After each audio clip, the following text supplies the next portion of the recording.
Welcome to the Generous Benefits Podcast, where we help employers create meaningful people-first benefits that make a real impact. I'm your host, Amanda Brummitt. Today, our guest is Bret Brummitt, founder of Generous Benefits, and he is here to cover all things PEOs with us. Hey, Bret, thanks for being here today. I'm excited to be here. Yeah, so most of our listeners probably know you, but just in case there's somebody new listening, give us the 60-second version of who you are and why we should listen to you. This is one of those areas where I hate self-promotion, but I have been around the block in benefits now in a good way for the better part of 25 years, have seen the ins and outs, worked with a plethora of different clients, seen what they've done both right and wrong, watched insurance companies come and go, and seen strategies pop up, succeed, fail, and some maintain steady. And so I have a wide breadth of knowledge of how you can navigate the benefit space and as an employer. Okay, very cool.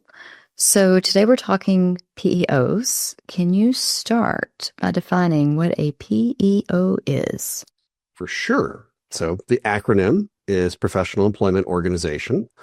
Sometimes they have been called co-employers, but it's any arrangement, or employee leasing is another way it's referred to. It's any arrangement where there is an outside entity that is managing your employees' payroll, taxes, human resources, operations of the employer employment agreement, and sometimes benefits, all under a large purchasing entity for various reasons or scale of efficiency that a small employer generally may or may not want to take on depending on their setup. And so they come in a wide variety of variances from PEO structure and scope of work. And what's the pitch for an employer that they get from a PEO? Yeah, so I alluded to it. It's the group purchasing power is one of the first pitches. You're able to buy benefits or technology or save on your unemployment taxes because you're coming under our large employer with better purchasing power than you have alone as a small employer. So those are your biggest pitches. There are some states that'll lean much more into the employment taxes than others just because their unemployment taxes are higher as a state. And then it becomes very important to have the lowest, rate or modifier or percentage of payroll you give that goes towards unemployment taxes. So I'll pick on Florida as historically a high PEO state because it makes sense for lots of employers to go under a PEO that's able to manage turnover or unemployment rates through their structure. And that saves a huge percentage of the unemployment payroll taxes, which offsets your admin costs, more than offsets your admin costs of a PEO. And then they're also handling all that HR reporting. And so that's one of the areas. Another area comes an employer that is in multiple tax entities. So you've got a group that's Texas, Oregon, Los Angeles, New York, Ohio. Each of those have different taxing entities for the employees. And the employer has to go set up a tax ID number with each company and submit a quarterly payroll tax to those companies. Even if they're using a payroll service, they still have to manage the taxing entity part of it. And then some of those also have different retirement requirements on employees or different paid family leave requirements on employees. And it gets complicated. And as an employer, when you sign on a PEO, you essentially wash your hands clean of all those because your employees are paid under the PEO's tax ID numbers, both federally and in those states. And they're already operating on all those. So there's no new setup fee where you're talking about a multi-location employer. So from a startup growing, that becomes a great, easy route in a sales pitch. And in reality, in some cases, I do think there's a difference between sales pitch and reality. But I think that is true of both an employer running on a PEO structure and a non-PEO structure. Yeah, for sure. Okay. And then I do want to get into those reality versus non-reality, but I do want to kind of back up and clarify. So you're a benefits advisor. You don't sell PEO services for a living. But there are times that becomes a conversation. So And then I also observe it comes to the conversation that people are coming off a PEO or they're on a PEO and they use your services. So can you kind of walk us through that journey and when somebody may say, hey, Bret, what do you think about this strategy? Correct. I can. It is complicated and Okay. nuanced. So Okay. let me give you the easy version. Sure. There are 3 or 4 PEOs, which I have really good knowledge of what it looks like on their pricing structure, how a client goes onboarding with them. Does it make sense? Why do I know those?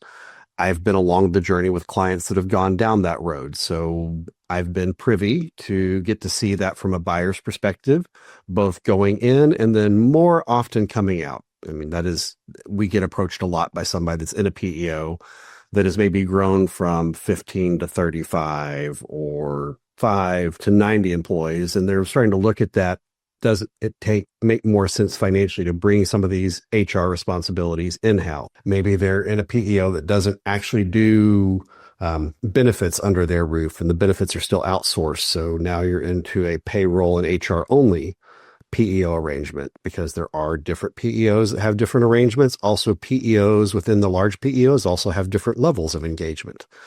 And so if we're talking about, maybe one of the big national ones like an ADP PEO on their product, they have a whole slew of services from payroll only to payroll plus HR to payroll plus HR plus standalone benefits through their own insurance agency or bring a broker to their structure.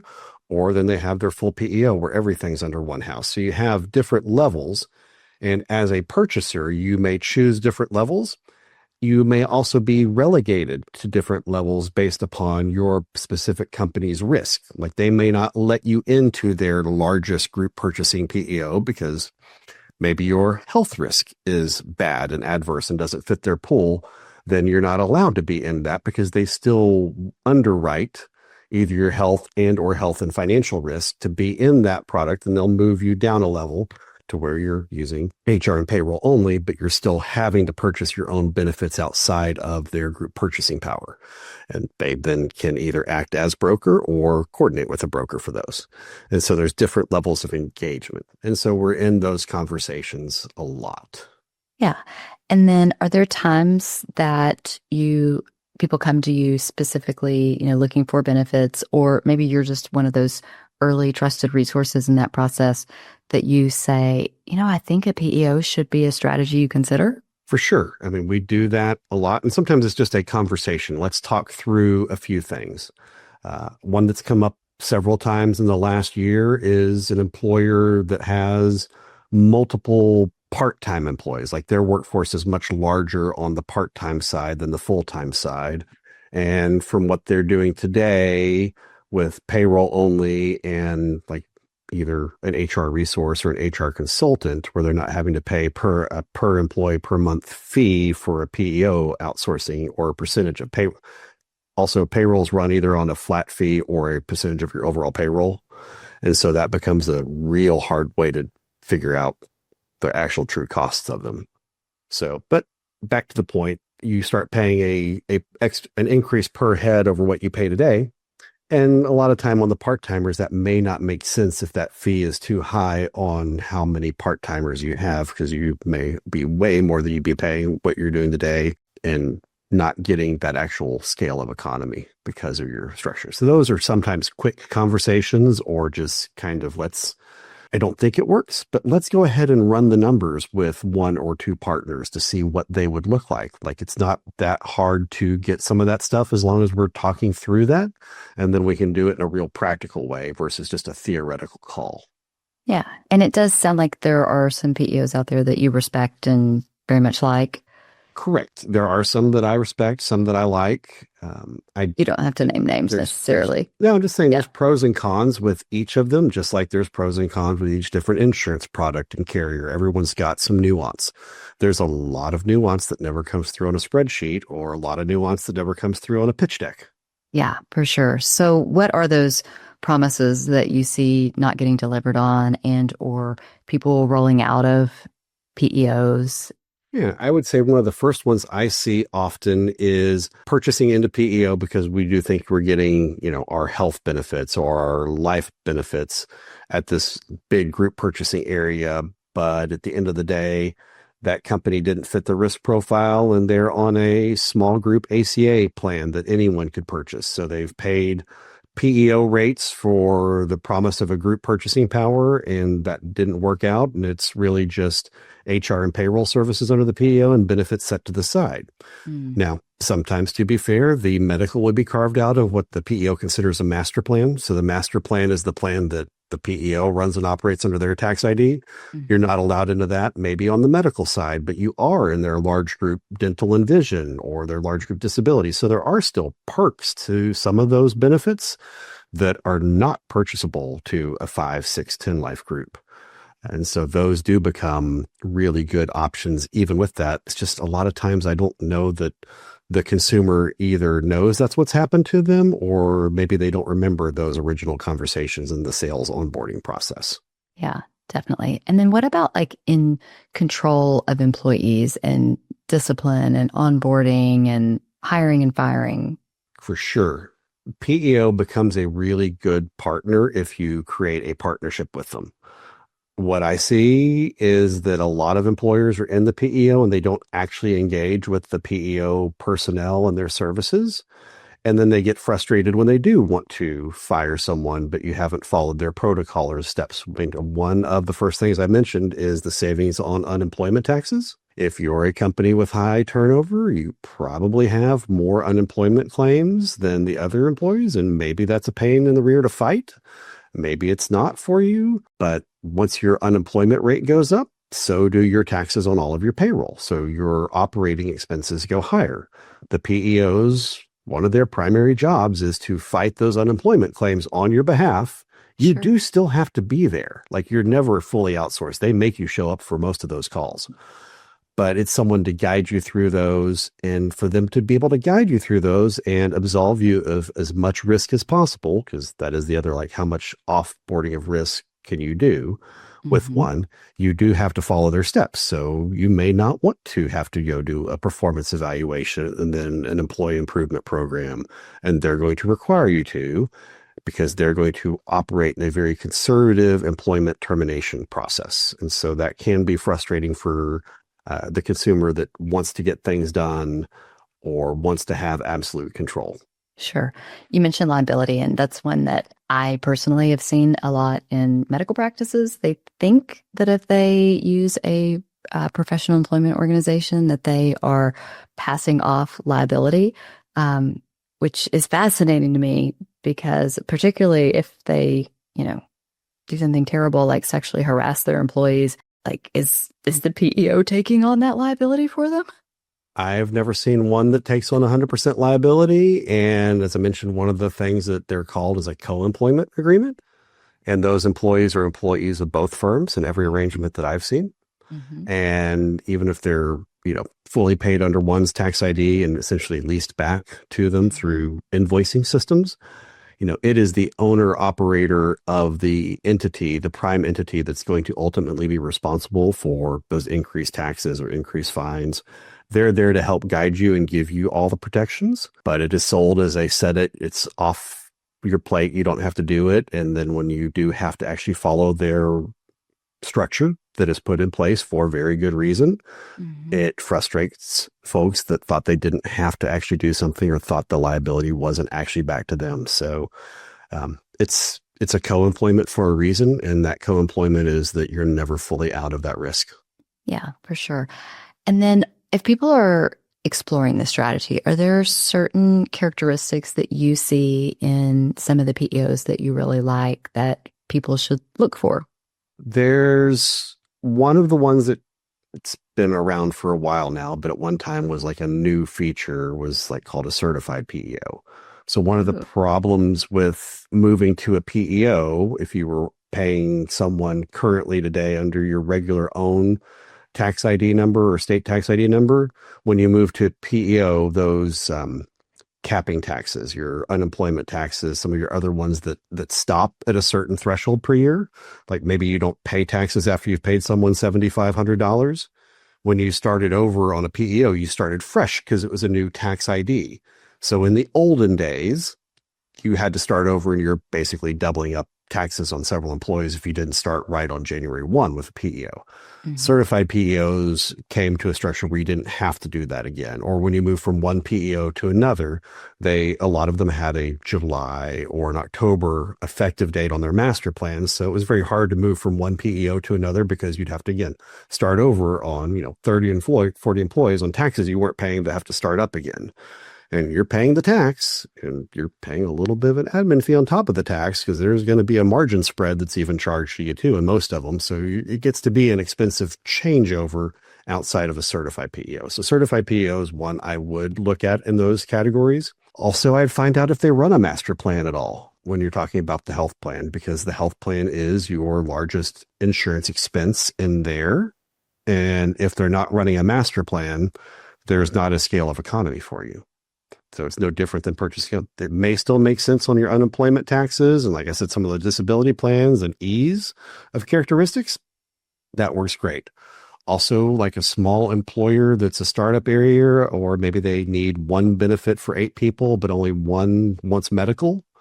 Like that's doable in some PEOs, whereas it's not doable alone just for participation rules. So there are characteristics like that that make sense too. But like do you even operate a master plan, and is it like how hard is it to medically qualify as a company for your master plan or some initial ones? Because that again is the biggest pitch. Like how do we get on this master plan multi-state, or how do we deal with employees in California and Ohio if we don't have the right insurance carrier set up for those regional geographic nuances? And PEOs that have been doing it have addressed those regional multi-carrier, delineate some products in some areas versus others, and those make very easy transitions. The other thing I do caution about on PEOs, you can generally offer all of their plans, and it is a huge menu of plans, and I see companies with 6 employees that have 12 different health plan offerings.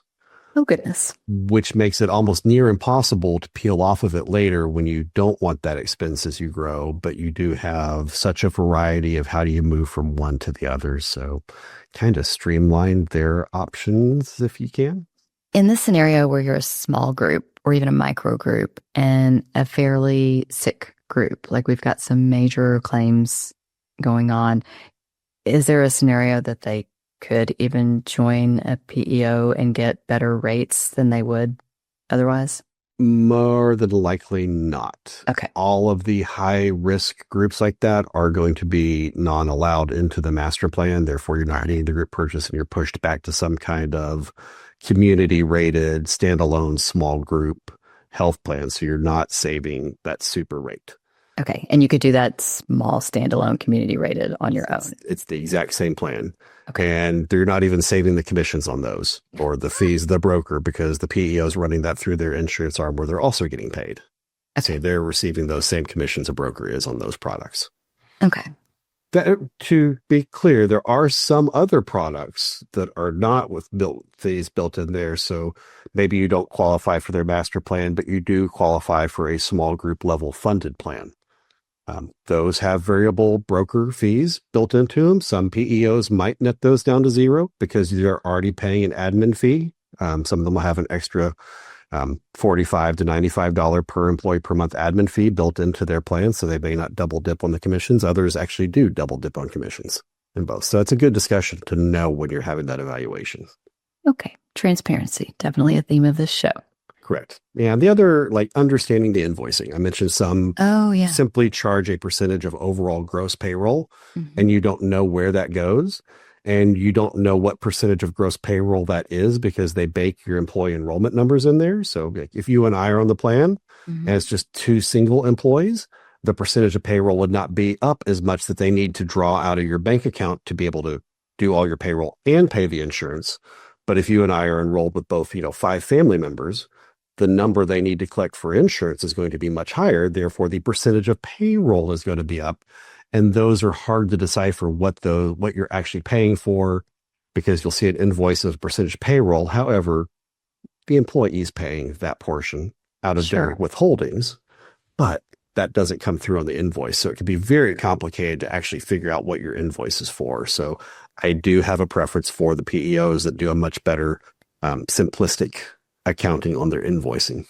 And then I assume you've heard some horror stories, for especially with people that go on, bounce off because it didn't work out. So from those, are there anything you would say for listeners to watch out for? Questions to ask, things to avoid? It's really the scope of services. Okay. How many services are you going to utilize of your PEO? Mm-hmm. How often are you going to utilize them? And a lot of times is the age old story is like, man, we're paying a ton of money. We don't utilize any of their services and we do it all on our own. And these generally come from employers that don't have either a lot of turnover, way more professional based groups that actually know how to operate in the first place, or just don't have as much risk in there as you get into that. So that's a difference of PEOs, and those are generally the horror stories. And then you get into the really weird one-off horror stories about they didn't do our taxes right, and then we owed something, and we're still fighting this over several years because a state entity didn't know we were under there for, worker X, but they were under that for worker X for certain days of the year, and then we owe part of a claim, they owe part of a claim, and it's a big dispute. And those are one-offs, not over and over again stories. Anything else you would want employers to know about this strategy? There are direct PEO sales. So you can go to a rep that does, just sells for that PEO. Mm-hmm. There are PEO brokers who, will just go out to multiple PEOs at a time on your behalf. Mm-hmm. And they generally know who has pretty good pricing deals or specials, if that's intriguing. They'll also know the lay of the land. They will still have preferred partners for sure. There are insurance agents that are willing to do both. There are insurance agents that, like myself, that will do both regardless. There are some that want to push all of their small groups to a PEO to be hands-off. And so they'll say, you're below 50, you should just go to a PEO. That's not always necessarily the best advice, probably not always the best advice, but is worth considering. Mm-hmm. And then there are insurance agents that, coordinate with a PEO broker or a PEO general agency or upline to basically dual quote at the same time. The hard part for a benefits broker when doing the dual quoting is there's going to be questions that are going to be asked on the liability and the property casualty side that is out of their general scope. Or if you're working with a property casualty agency, there's going to be ones that are benefits wise that are generally out of their scope. And even when you're working with a large house that has both inside, those don't always coordinate well. And so it gets muddy. So advice, I would work with someone that has a good working knowledge of them, knows a few partners, start that exploratory program. And if that looks like a good pathway, then it may be time to pull in some outside help from who you normally work with. Yeah. And then how do all those people get paid? They're paid either a bonus or a commission or a placement fee. It's some kind of per employee. And several of those PEOs offer a referral program to the agents. Like there are ones that will pay you if you send your client over on a per employee per month basis or a percentage of what they sell. So there's some kind of commission. There's some kind of referral fee. They run different areas depending on different structure, but someone's always getting paid. So don't ever think you're not just getting that friendly handoff for free. Yeah. And is that appropriate to ask your... Absolutely. Okay. I think it's appropriate to ask your people every single time so you understand, what their vested interest is on their advice. Okay. Anything else that you want employers to know? It's worth exploring. I think it's going to become more and more prevalent. I think we're going to be on a swing back to more employers purchasing through some kind of purchasing organization, be it a PEO, an association plan, a medical captive. With what we're seeing on the traditional solo employer, especially solo employer under 100 employees, purchasing on their own and their experience and the volatility we're seeing in all plans, both fully insured and self-funded with rising costs. The dream of scale and purchasing is going to be on the rise. Scale does not fix risk and strategy. So that generally wins if you have a good strategy for those risks versus just hoping that scale gets there, because scale again is a hope and not a strategy in and of itself. And so that is going to sound like a lovely sales pitch. However, smarts beats scale. And so just invest the time in the smarts. Okay. Well, Bret, thank you as always for your time. Thank you for breaking down a really complicated topic and sharing the nuance with us. And we appreciate you. Look forward next time. Thank you for listening to the Generous Benefits podcast. That was Bret Brummitt of Generous Benefits on all things professional employment organizations. If you've got questions, if this is a strategy you're considering, don't hesitate reaching out.